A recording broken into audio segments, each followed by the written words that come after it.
Radha Radha everyone. Welcome to another episode of my journey to self-realization, my journey to eternal happiness.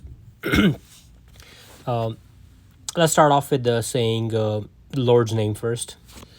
Hare Krishna, Hare Krishna, Krishna Krishna, Hare Hare, Hare Ram, Hare Ram, Ram Ram, Hare Hare, Hare Krishna, Hare Krishna, Krishna Krishna, Hare Hare, Hare Ram, Hare Ram, Ram Ram, Hare Hare, Hare Krishna, Hare Krishna, Krishna Krishna, Hare Hare, Hare Ram, Hare Ram, Ram Ram, Hare Hare, Hare Krishna, Hare Krishna, Krishna Krishna, Hare Hare, Hare Ram, Hare Ram, Ram Ram, Hare Hare, Hare Krishna, Hare Krishna, Krishna Krishna, Hare Hare, Hare Ram, Hare Ram, Ram Ram, Hare Hare, Hare Krishna, Hare Krishna, Krishna Krishna, Hare Hare, Hare Ram, Hare Ram, Ram Ram, Hare Hare, Hare Krishna, Hare Krishna, Krishna Krishna, Hare Hare, Hare Ram, Hare Ram, Ram Ram, Hare Hare, Hare Krishna, Hare Krishna, Krishna Krishna, Hare Hare,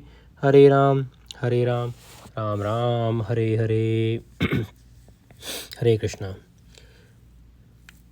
Yeah, I guess this would be my fifth or sixth week doing this, or maybe fifth week, or the fifth video. I'm sorry, doing this. I initially planned to do this every week, but I think I'm doing a little bit more than a week because um, I really want to get these things out. I don't think there are many people listening at the moment, but intention is that hopefully more people will listen. Hopefully, more people will be able to get some sort of inspiration to say the Lord's name, or get some information from me about how I'm tackling my mental health, how I am trying not to think about all of the issues, and let me tell you, majority of those issues are imaginary issues. I'm pretty sure everybody who struggles with mental health, with struggles with anxiety, most of their issues are just made up. None of the issues are really there. It's yeah. So last few episodes, I've been talking about my past life, and how my past life has kind of played a role to get me where I am today, in this situation. I made a YouTube short where I talk about this, how to describe my mental state when I am fully under the depression. Is last summer. It's summer right now in Canada, and let me tell you, the winters are very, very gloomy. But summers are nice. Last summer, I tried. Again, I've been dealing with this some sort of a depression for last 4 years, and last year it was bright sunny day. Sun was shining as hard it can shine. I decided to go for a drive. I went for a drive. I parked on the side of a dirt road, like a farm road, and I decided to walk. But as I was walking in this bright sunny day, I looked up. The sky was blue, and I was walking, but deep down inside in my head, things were still dark. You know how they say the light, or the sunlight, the vitamin D should give you some kind of a happiness. And as I was walking and thinking about, I'm not too sure what I've been thinking, some nonsense. I'm pretty sure I'm thinking, why my mind is so dark. Like, I'm walking here, I have no idea what I'm doing. So that is the state of that's my mental state that has been for the last 4 or 5 years. And not every day, every day is like that. There are some, very small, they're very small wins, or very small things, the happiness that has happened, even bigger happinesses, like, or bigger things that have happened in my life that kept me going. And that is the reason why I'm still here, is because God has given me, during this darkness. Again, God has nothing to do with this darkness. uh, but God has given me, you know, reasons to get up and start the next day. Even though with my mental state, there were times when it was so hard, waking up in the morning when you should be fresh and ready to go. There were times when I would get up like, have to go through this another day again. I have to go through this another day again. It's been hard, but as I said, like, God has been so kind to me. For last 21 years I've been in Canada.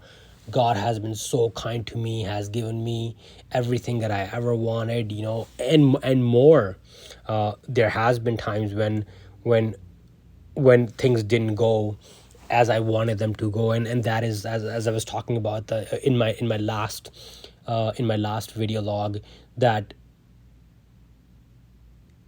I've always been somebody who's goal oriented, and I'm happy when things go my way, and I'm really happy, but I am sad, even more sad than I'm happy when things don't go my way.